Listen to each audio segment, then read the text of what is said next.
Welcome to Brain Wellness, the podcast. I'm your host, Mandy NP. Each episode will bring you a new topic or interview related to brain health and wellness as part of my mission to help you on the path to a healthier, happier brain. So, let's get started.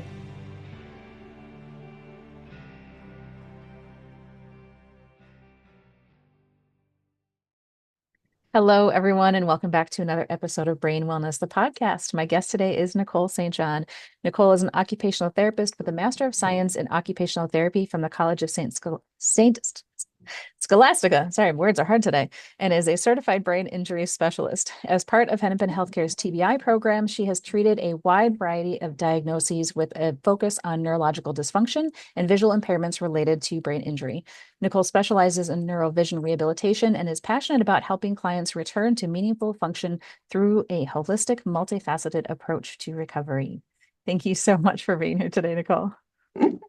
Thank you for having me. I know that's a mouthful, and that college, that's definitely not one that you could say like 20 times fast. Yeah, no, definitely not. But good on you for going there. I It love was in watching Duluth. people. I couldn't resist, I right? know. Oh gosh, it's beautiful out there, and I love seeing people's face when I read those bios out loud because it's funny how people react to hearing all the kudos about themselves. So it's kind of funny. Right, right. I know when we write those things down, we're like, yeah, what did I do? Where did I go to school? What is all this? You have to like drudge back in your memory, and then to hear it all put together, you're like, that does sound kind of nice. Like, my It goodness, does. I did some things. That's good. You did. It's kind of impressive to hear it because we don't always hear those things. So yeah, Oh, kudos. Good job for all the work you're doing. Uh, thanks. Thanks. I think you're familiar with the show, but my first question is always, what's a little bit about your backstory? How'd you get to where you are now? How'd you get to being an OT with that passion for vision therapy and TBI? Yeah, that's a good question. So my undergrad, this was not in the bio because it's much further back, but I was a psychology major with a double minor in art and biology. So if you think about psychology, art, and biology, and what does one do with those things? Like that is just a description of like somebody that really couldn't quite commit to like one area of interest. And my mother is actually a nurse, and she went to nursing school as a second career. And I was, hemming and hawing in undergrad of like, do I want to be a psychologist? Do I want to go to grad school for that? How they painted it and kind of the areas of that, I didn't have as much maybe like direct kind of patient interaction or flexibility is what I was kind of looking for. And my mother was actually the one who was like, have you heard of occupational therapy? I was like, what is that? And thus started the crazy path of me shadowing and observing and going to school for occupational therapy because it was a combo of kind of everything I was interested in and allowed me kind of really good, I don't know, at time and like kind of one-on-one with people is like really what I was like looking for. And then how did I fall into the vision piece? Well, I got hired here at Hennepin, and I had in OT school we get some training in vision, not nearly as comprehensive as what I've kind of accumulated over the years, but we get some training in vision, and I was hired here in outpatient to work with the traumatic brain injury clinic. And I was like, well, I've done this. I've worked a lot of places before coming to here, and primarily with all of like a neurological focus and diagnoses. And then they were like, how do you feel about vision? And I was like, well, I like vision. I have eyes. We use vision a lot. I mean, sure, I'm game. Let's try it. And so that started my kind of my introduction into the very detailed world of kind of not just visual deficits after neurological injury, but also like neurovision, specifically in neurovision rehabilitation and kind of OT's unique role in that piece. So I will say, kudos to Hennepin Healthcare for kind of identifying that and having this role and having it be in such kind of a public facing clinic that's accessible to everybody because they did bring on a neuro-optometrist as a staff member. And I think they were one of the first ones to do it in the state, in the Twin Cities here from what I recall. So that's how we kind of got started. And then I just gathered and collected information like, like little pieces of candy throughout the years. So Useful candy. yes, yes. If there is cookies, I will come to your dark side. So for anybody who's had to utilize your services, we understand what the role is of OT in neuro rehab. But for those that haven't had to experience it, can you kind of give in a nutshell what is the role of an occupational therapist in neuro rehab? Yeah, yeah. No, that's a good question. I would say neuro-vision within OT is a little bit of like kind of a niche area. It is nice because OT in general focuses on function. We focus on return to occupations, quote unquote, is what we call them, or activities of daily living, anything that anybody wants to do during their day. That is what we focus on. So we have a very wide range of what we can make goals for, how we adapt kind of our treatment approaches for that piece. And so specifically with vision, OT can work in, we either approach it from like a remediation standpoint or kind of an accommodation standpoint, and we're adjusting to things like that. So oftentimes with visual field deficits or more permanent losses of vision or low vision, it's more of an accommodation, and we're trying to not necessarily regain the vision, but we're trying to figure out ways to help somebody still go about life and be able to do things. So that's kind of one role that we can kind of work with vision. And then the other piece, which is typically more associated with like neurovision and neurovision rehabilitation, is the remediation piece. And so that is where we work with somebody with still the goals that are functional of like getting back to day-to-day stuff, work, reading, school, driving, like everything in life we need our vision for. So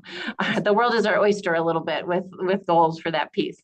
But we work really closely with kind of towing that line between function and guiding the return to those functional activities, but also doing it and using vision and vision exercises that are guided by and kind of recommended by a neuro-optometrist, and following kind of a plan of care for that to help improve symptoms and help return to some of that activity. And we can do it under the scope of occupational therapy, which it falls into our scope, and it's appropriate, especially if we're really working as we should with a neuro-optometrist and are following a plan of care and their diagnoses, which oftentimes, sometimes out kind of in the community, this service isn't usually sometimes always covered by insurance because it falls under a vision rehabilitation, and private clinics don't always have the ability to offer that much insurance coverage for that piece.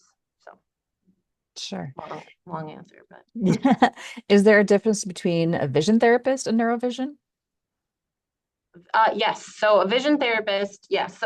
So there's a vision therapist there's no really degree necessary to be a vision therapist. Gotcha. I think from when I last looked, they usually would like a high school degree or any, sometimes the hiring kind of clinics will ask for maybe a secondary kind of degree. So like it's a good, like a job for kind of teachers or something like that, if possible, but there's no necessary degree usually. It's more of an on-the-job kind of training. I kind of allocate it to, from my understanding of like kind of a bit of an apprenticeship. And so that's kind of a little bit different than what we do in our, obviously for OT, we have to have a master's slash doctorate potentially now in the post piece.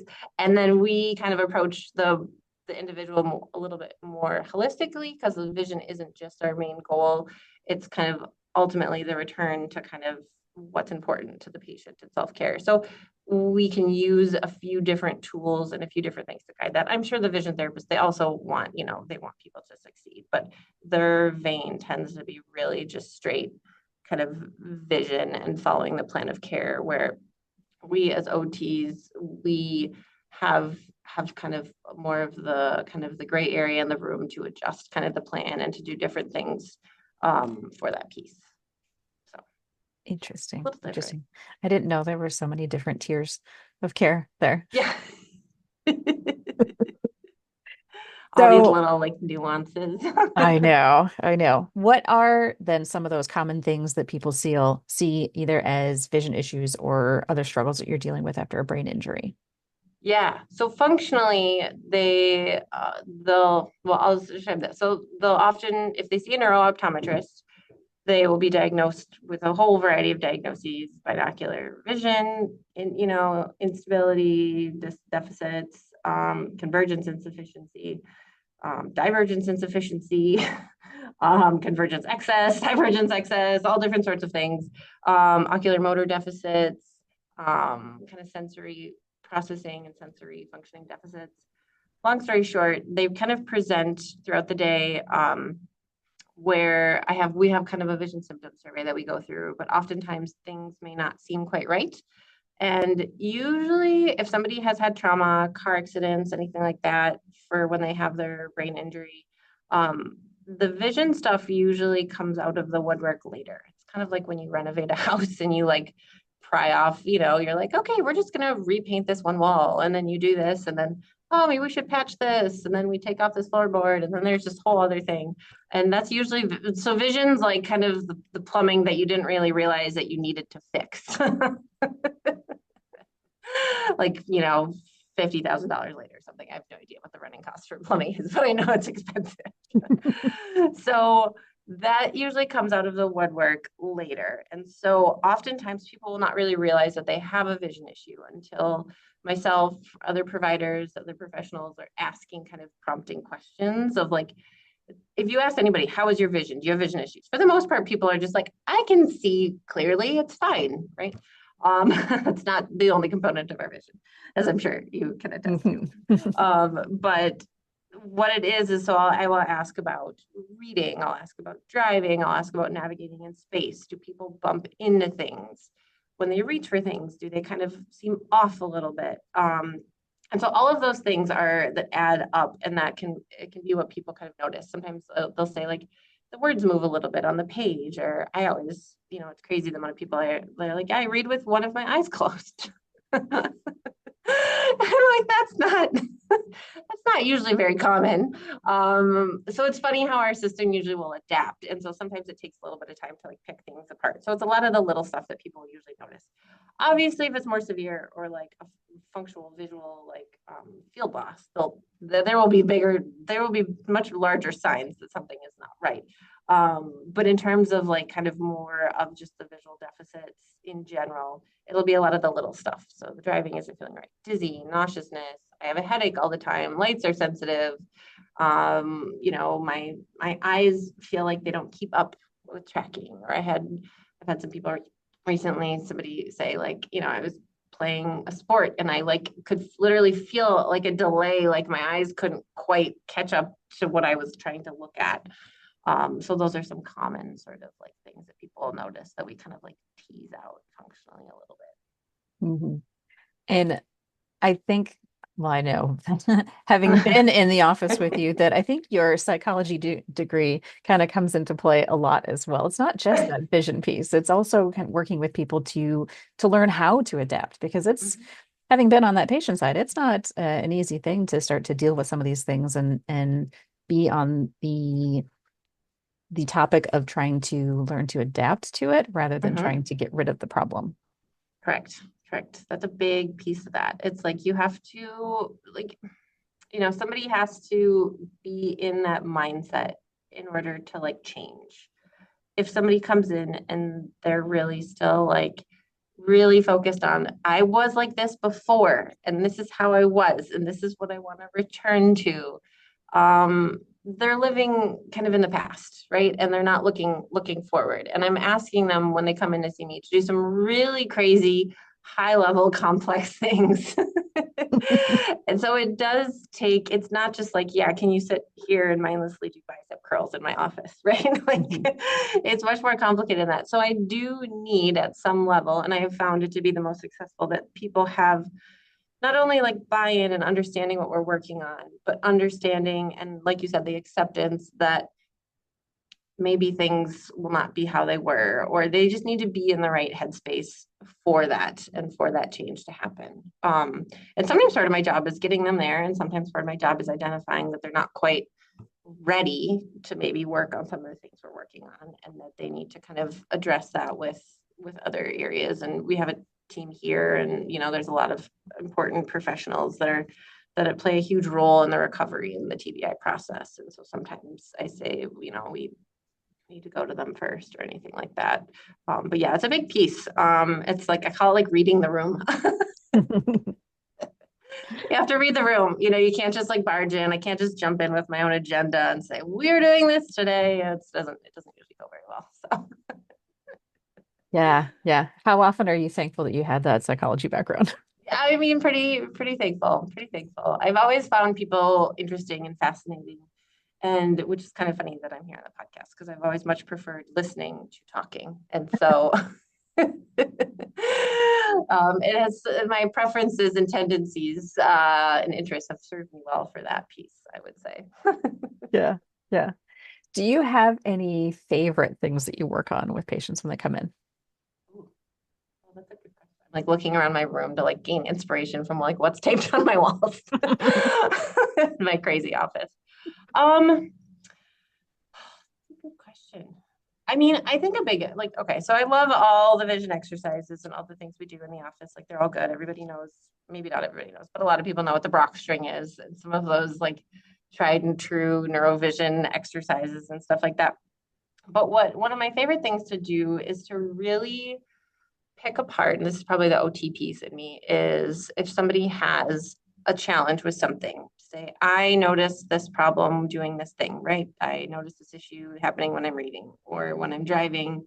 This is what's going on. And so my favorite piece is to pick apart kind of the components, what we call an OT, like activity analysis, and to really break it down and then to figure out an exercise that will best replicate that, or if it's not an exercise, it's a discussion on energy management, different approaches, strategies, how to grade up or down, these certain activities that are challenging, or removing different variables, like especially like the sensory piece, is I think the most fun for me. So it's not any one person or activity, but it's like the challenge of like, this is functionally what's going on with you and what's not working. And then how can I work on that and break it down and then build it back up in a way that's like just the right challenge. So Yeah. everything. Yeah, I think that creativity piece is one of my favorite things about you people as OTs because it's Mhm. just we are finishing OT month when we're recording this. It's going to be long past by the time it comes out, but I'm so Mhm. thankful for all the things that you guys do. My mom had a stroke years ago, and my favorite person in her whole care team was the OT because Mhm. my mom was a newspaper editor at the time, and so she had to type on the computer all the time. And there was not a really good assessment they could do other than literally grabbing one of the keyboards off the computer outside the room and bringing it in and having my mom practice on it. And I think Yes. that was one of the coolest things I ever saw was like that creativity. I'm like, they totally matched what she did and tried to find an exercise for her that would help her get back to that. Yeah, that's really why that's like kind of the best part of OT and why I never get bored with my job. Because there's always, I mean, you go to an OT clinic anywhere, or anybody's office or anything for OT, and we have all sorts of odd gadgets and stuff like that. Not just to make somebody rotely, like obviously go through the thing, but really to like the best medicine sometimes is testing it in the live environment or really finding something that as closely as you can simulates it. So yeah, it's kind of Mhm. cool. That was definitely my route for because some people ask why OT versus PT. And I do feel like, I mean, no judgment. There's a lot of PTs where I also have to be equally creative. But I do feel like when I was going through school, the OTs kind of got the cool stuff. Yeah. I would tend to agree.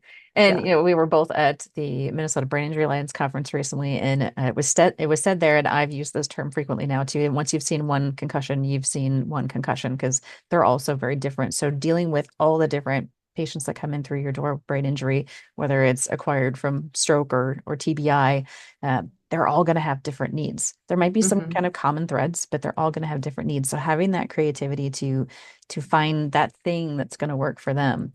It takes a lot of creativity. So, Yeah. that Yeah. art background, the psychology background, it sounds like it's all very useful. All the little things, knowing what to draw from, and I mean it is right because like we kind of said before, like somebody really has to buy in. It has to be important to them, and you need to kind of paint the picture for them on like how you can support them and like how you're going to customize what it is, right? People don't want to go into a clinic and just be like, here's our protocol. We do this with everybody. First of all, I don't think anybody would really get the improvements that they would really need to from that.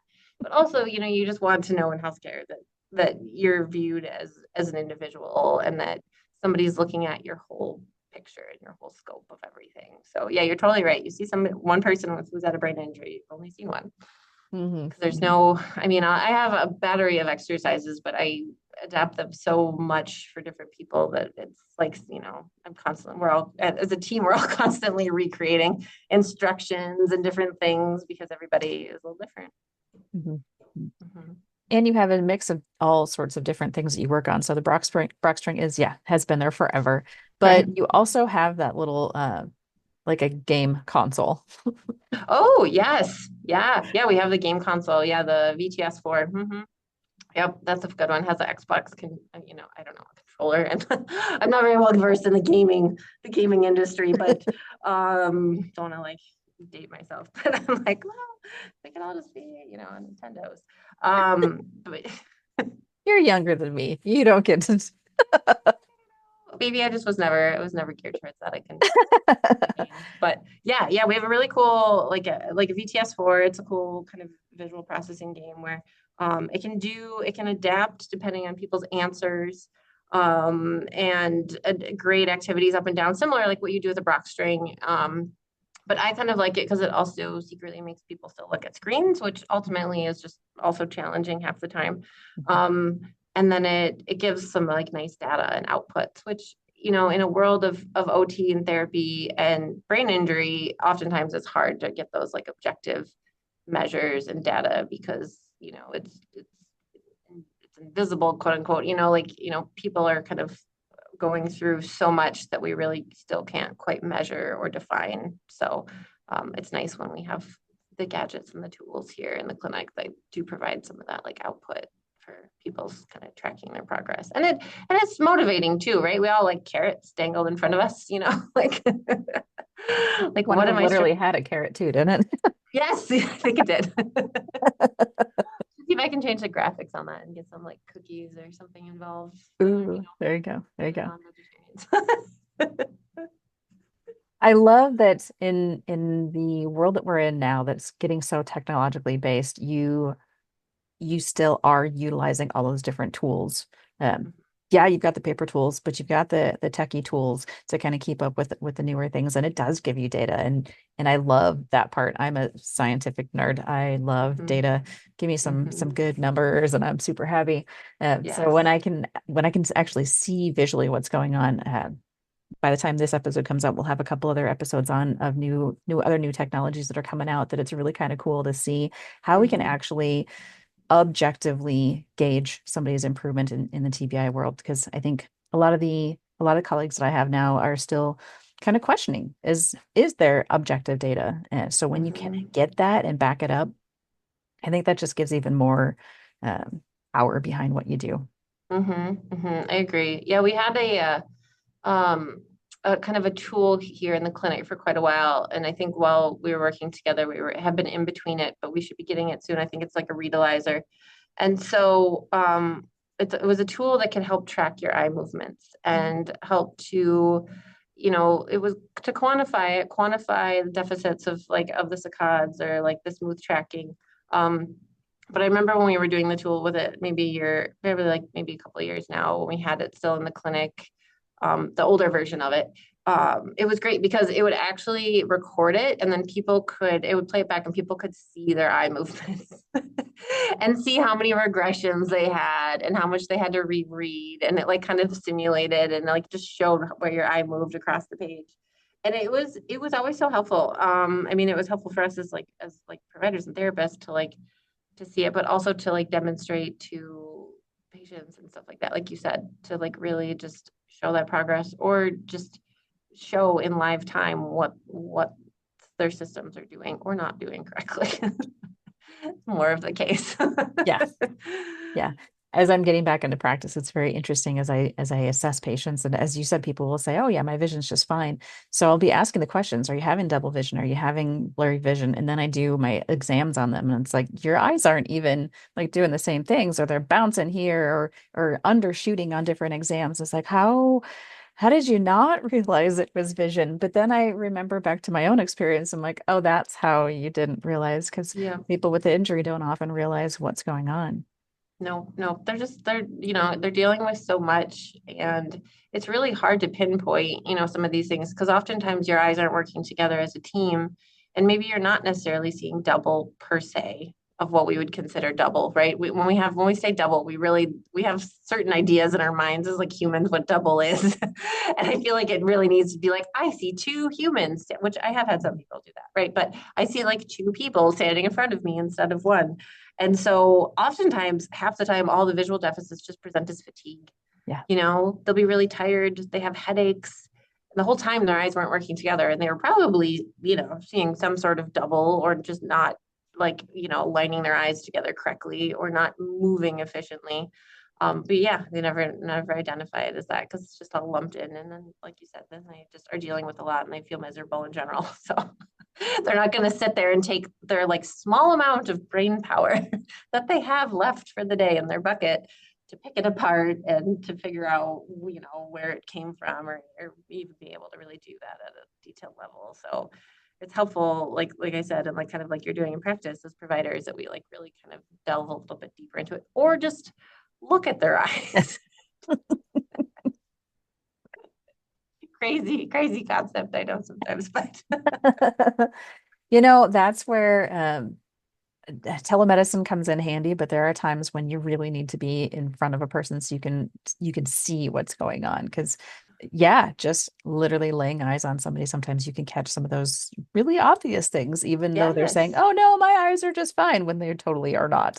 Yes. Yeah. Yes. I've had people walk into my office and they'll just like clip the door. They'll just brush against it when they're trying. I'm like, do you do that a lot? Like not falling over. They're able to walk straight, but it's just like enough where you see them walking into the clinic and then they brush by something where normally maybe they would have like diverted more around it or something. It like, like I always say, like when the spidey senses get tingling and you're like, is that? Yeah. At home and then yeah and then you ask one thing and then everybody's like oh yeah I do that a lot like Hmm. ha we figured out that maybe something is not quite right. Hmm. So last kind of bigger question, this is kind of a loaded one, but how long do you tend to work with people in OT as far as brain injury? And I know there's quite a range. Um, That I is know a that's a loaded very question. Yeah. that is a loaded question. That is a very good question, and I get that. I get the question from a lot of people too. And I have the general like, well, it really depends on the person and stuff like that. I would say I've seen people I can just say from a range of sessions. I will typically see somebody once a week to every other week. Um, I would say more frequent than that, and then they're not able to do things outside. You know what I mean? Like life still has to go on, and so I want them to still be able to do some of the things I recommend and like do it enough to feel confident with it and like report back. So I would say I typically for brain injury pieces, I don't usually see people more than once a week.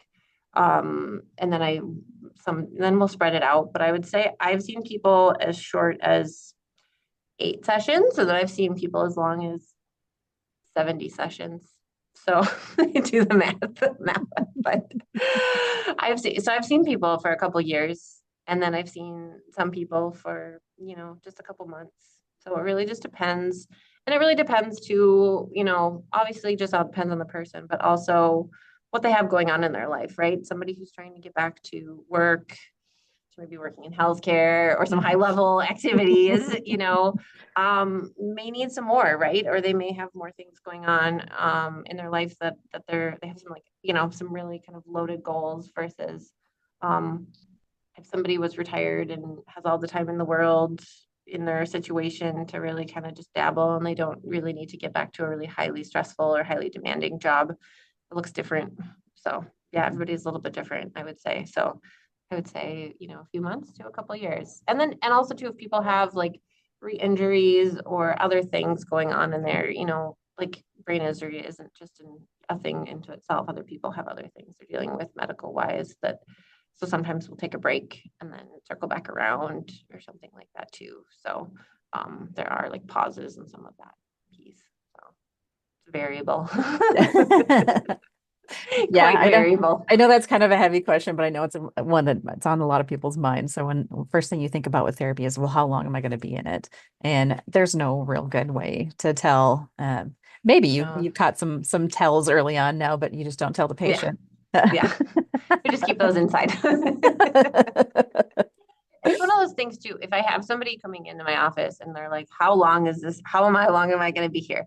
I know. I just know as an OT and then like it just as a person, I'm like, okay, we need to do some work Yeah. here regarding like framework of where you feel like you're at in your recovery. Are you one of those individuals who are really focused on, I need to get back? I was at this level of functioning on this day of my injury.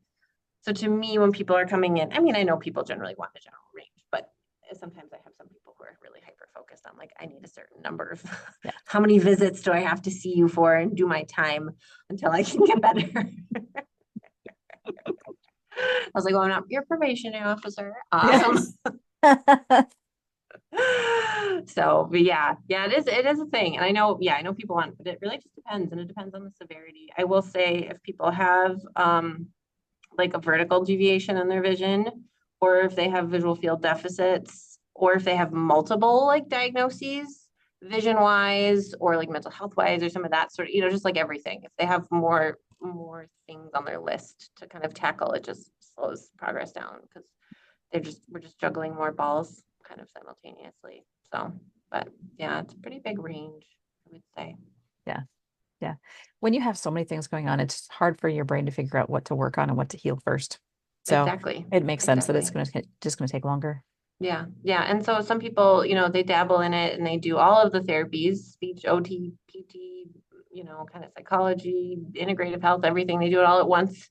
But then I know, when they're working on things like for the OT piece, I'm getting like 2 inches of their time outside of, you know what I mean? Like we all have to share them in their free time. And so that can impact progress. And so some people like to kind of go about it that way and just do it all at once. And then some people will pick and choose and kind of prioritize certain therapies to work on at one time. So everybody's a little different, but there's a lot of things going on that can impact kind of the rate and the pace for people too. So, Yeah. and how good they are with their homework. That's always a factor. I always tell I people, I'm like, I can guide you, but it's a team effort. So, yeah, um, I can honestly say as healthcare providers, we're usually never good at that. But this recovery has been the first time that I've actually done like 99% of what all of my therapists told me to do. mhm. Yeah. So I was a much better Which patient. is impressive. It's really good. You were very compliant, and also I agree with the healthcare side of things. We are never. I feel like maybe the best ones to practice what we preach sometimes all the time. So Yeah. extra kudos for those and yourself in healthcare who can also follow the recommendations. Yeah. I think this time I really wanted to get back to doing something valuable again. Mhm. So it was a little bit more push for me to actually stick with the therapy, which Mhm. maybe I can help my patients do a little bit better with that now too. And I can help them figure out what that why is, what's that bigger why Yeah. of why they need to push a little bit harder and actually do the exercises. So Mhm. Mhm. doesn't work by osmosis. No, no. I always tell people if I had a magic wand, I would have a line out the door, down the street, over into St. Paul to come and just, kind of wash it away for everybody. If I could, I Yeah. would. But Yeah. unfortunately, it doesn't work that way. So it does take a lot of hard work and a lot of time and a lot of energy for that piece, which I know, and depending on where people are in their recovery, sometimes they don't always have the bandwidth for that. So. Yeah. Um, it's important to go to providers who can then understand that and read that and not just, expect them to push and push and push beyond. Yeah. Yeah. So, looking at the time here a little bit, where can people find you or Hennepin Healthcare if they want to learn more about TBI services or things like that? Yeah, okay, that's a great question. We are downtown Minneapolis. We also have a couple satellite clinics, but you can go to hennepinhealthcare.org is our website. And so we're located smack down in the middle of downtown. We are located in the CSC building, which is our outpatient kind of clinic services building across from the emergency room. The red building, as many in downtown call it. HCMC is all color coded, so all the buildings are different colors. Sweet. I won't go into, I have no idea why on that piece, but yes, they can definitely do that. I can even pull up a phone number here too. I should know it off the top of my head, but 5,000 different phone numbers.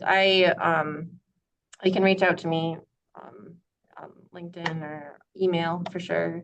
And then I think calling for, we can call too. I can find the phone number. But yeah, that's where they can find us. Awesome. I can find the number and put it in the show notes Okay. too. So it's all good. And then I'll put the links in the show notes also so people can find them and not have to click while they're driving. Yes. Always a good thing. We don't need any more patients right now. No. We need to keep everybody safe. Any last words of wisdom that you want to share with the listeners as we wrap up today? No, I just think for those that are listening that have ever known somebody who's had a head injury or had a head injury themselves, brain injury, concussion, however it's been classified, just kind of knowing that there are systems and supports out there and providers out there who do have good experience with that. I've had a lot of people over the years who have felt very isolated and at a loss because their care has been kind of piecemealed, or their providers aren't talking or anything like that. And so just knowing that there are like clinics out there who can help and who have a good understanding and have kind of a bandwidth of what somebody can do and some of that piece when they have a head injury. So, and just finding that support and that support network too, because it is very isolating to have a head injury, have a brain injury, concussions, like I said, along the spectrum, because you can't see it. And we're not all walking around with casts on our heads. And so really advocating for yourself and seeking out the care, because there are people out there and there are professionals who have lived it, such as yourself, and can really be of help and be of service and provide things, even sometimes years after. There's not this like magical, there's discussion about windows, but but I have had people have success years after. So don't give up hope if there is ongoing challenges. So. Great words, St John. Thank you so much, Nicole. Yeah, you're welcome. Thanks for your time. Thanks for tuning in to this episode of Brain Wellness, the podcast. If you enjoyed this episode, I encourage you to subscribe, like, and share this with others to help me continue on with my mission to help people live healthier, happier lives. Go to www.brainwellnesssolutions.com to see what I'm up to and get links to all the social medias there. See you next time.